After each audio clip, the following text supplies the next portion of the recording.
to Trump, and Trump was slammed by the UAW president. I will play that for you in a moment. I mean, the UAW president really told it like it is. And I'll have some comments on that, and I'll play you that audio. Wait, isn't Trump supposed to be there today? Well, Trump is, the debate is tonight, and Donald Trump is, but this is an important thing. Yeah. He's going to, quote, be there, but he's actually not going to be at a union plant. Oh. So it's the oddest photo op imaginable. I mean, just because we've started talking about it, let me finish the point. Joe Biden, again, this is photo op. You can call it virtue signaling, whatever. It's significant, though. Yeah. Even if, you know, symbolism is important. And the fact that the president, Joe Biden, went to stand alongside UAW workers and then actually demand on their behalf that their contract demands be met, that's not nothing. I think that's pretty impressive. Bullhorn in his hand. Yeah. You know? Yeah. Now, you can say, well, it's one-dimensional. He doesn't really, you know, how long was he there? 15 minutes? It really doesn't matter. I mean, what did you want him to do? Walk the picket line for 8 hours? I mean, all of the media, all of the press, all of the attention that goes to that appearance is significant. That's why I say the symbolism is important when the chief executive actually takes a side in a labor dispute, a huge labor dispute. Now, there's some inevitabilities about this labor dispute when it comes to the evolution to electric vehicles and the like that I'd love to get more into. But just on the issue of showing up and making a point, Biden wins the day. So Trump, as Kim has said, is also, quote, going there, but the there isn't to a UAW line. The there is to a non-union shop. It's insanity to me. But I think even when asked about this, Trump goes, oh, I'm with the workers. And as I mentioned to you the other day, then everything else he says essentially is against the workers, saying they should take this contract. Otherwise, their jobs are going to be exported to Mexico. And Trump clearly is on the side of the C-suites. Anyway, we bounce around like a pinball in this show, but because we're mentioning the UAW, I just wanted to round out that point. This is the UAW, striking UAW chief, talking about Donald Trump and his effort to insert himself in this entire labor dispute. Here he is. Politics, it's an ugly world out there, Sean, but it is relevant here. I want to ask you this. Yeah. You guys, I think, have withheld your endorsement so far for President Biden in a second term. Do you worry? He said, I'm super pro-union, President Biden. Do you worry? And does it go into your thinking that a strike could embarrass President Biden? I don't think a strike would embarrass President Biden. I think a strike can reaffirm to him of where the working class people in this country stand. And it's time for politicians in this country to pick a side. Either you stand for a billionaire class where everybody else gets left behind, or you stand for the working class. The working class people vote. And as far as our endorsements go, as we've said, our endorsements are going to be earned, not freely given, and actions are going to dictate who we endorse. And I know the other candidate, wanted to come out the other day and talk about that's Trump, how our members are crazy for not backing him. But, there's two things I want to talk about with that person real quick, if I can have a moment. It's just, I'll never forget leading up to the 2016 election, that candidate talking about doing a rotation where they need to come to places like Michigan and the Midwest and send our jobs somewhere else where they pay less money and make us be begging for our jobs down the road. That's not something that works for working class people, and sure as hell not for UAW workers. And there you go. And he was on the air the other day saying that encouraging people to stop paying union dues. So that's not someone that stands for a good standard of living. Yeah, stop it right there, Albert. I think the fact is that is part of dismantling any notion that Donald Trump is on the side of workers, something that should have been clear long ago. But the reason it's critical is Michigan is a state for Trump to win. This is about elections. And we can sit here and talk about philosophies as they pertain to workers and the evolution of the UAW and the automotive industry in America and the move to electric cars. But what Trump cares about is the election. There's a good piece in The Hill, I thought, and I'll post it up on my Twitter feed or the X feed now. But in 2016, Trump won Michigan. According to exit polls, he only lost union households in the state to Hillary Clinton by a 13-point margin. This is in 2016. The Trump vote of 40% among union household voters was only slightly higher than the previous Republican presidential candidates had performed in the state. But Clinton scored much lower than Obama's 66% in 2012.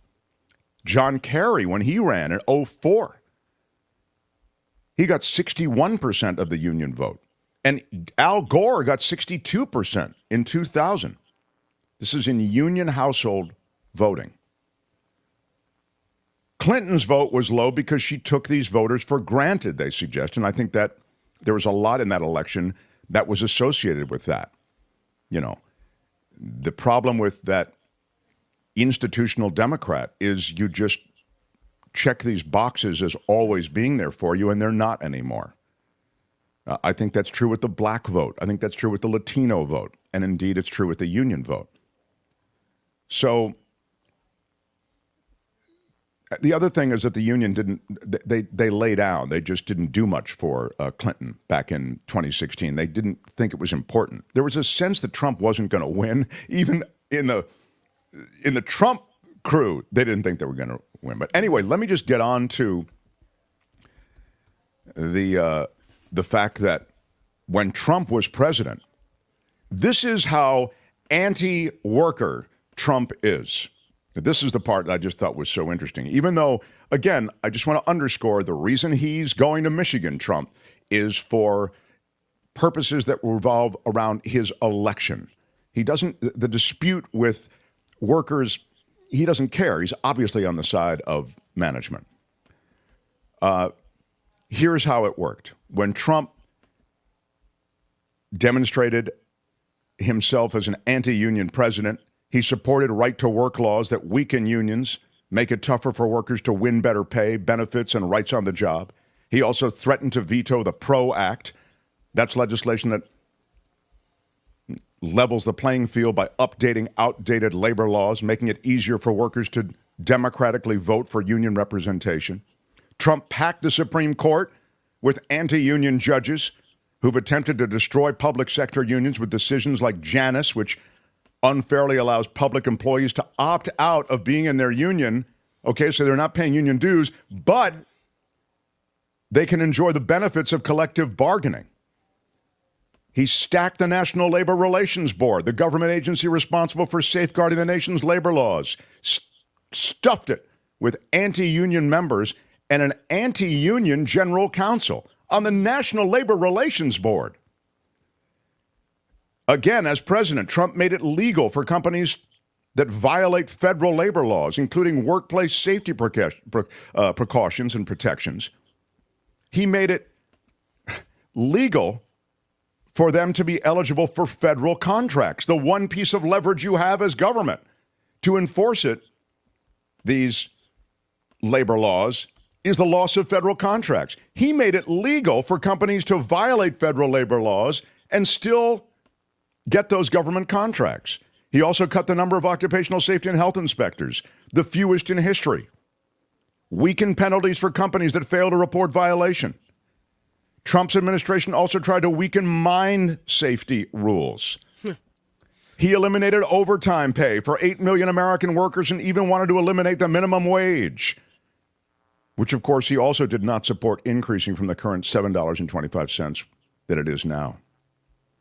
Trump wants to be a friend to working people on the issue of trade, but he gave over $115 billion in federal contracts to companies that offshored jobs. And he pushed a corporate tax cut that gave companies a whopping 50% tax break on their foreign profits. That created a financial windfall for them to do what? To move overseas. Trump's anti-union policies ran deep through his administration. He supported increasing funding for the Office of Labor Management Standards at the Department of Labor, responsible for regulating unions, while he also cut the budget of the National Labor Relations Board. That's associated with enforcing those labor laws. He, as you know, it was part of his administration's philosophy to undercut all of those regulations, all of those worker protections. I mean, on this, Biden should win. Biden supports workers' rights to organize.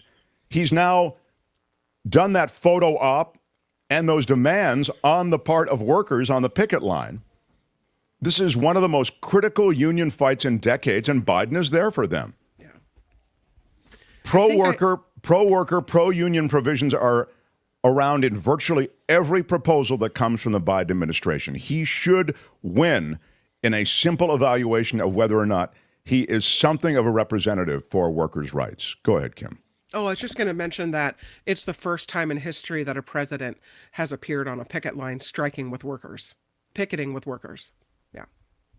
The contrast between Trump and Biden couldn't be clearer.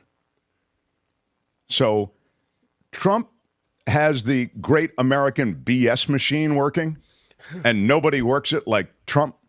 But on the facts, there is absolutely the indisputable fact on labor. Trump and Biden aren't in the same universe. So that's what's going on, and I was encouraged to see that Fain call out, the UAW president, call out Donald Trump as really a servant to the billionaire class. The Mark Thompson Show. Look, hi, it's Mark, and I thought that was great. Hit the notification bell. You'll know whenever there's a new video being dropped, and please subscribe to our channel to help us save the universe.